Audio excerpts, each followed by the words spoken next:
Dneska vám ukážu, jak uklidíme slepice do kurníku. Mám tady i 2 pomocnice a jdeme je uklidit. Tak začneme třeba touhle.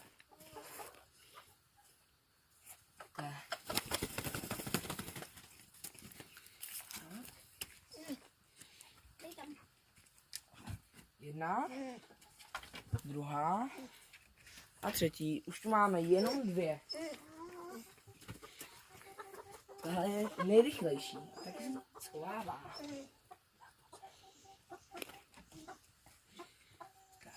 Už máme venku. Tak, ještě budu mít. Nezdrhej nám. Tak a hodně a dej to. Rychle.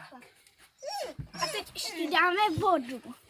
Tak, ještě jim tam dáme vodu dovnitř. Akorát tahle je špinavá. Zavřeme to.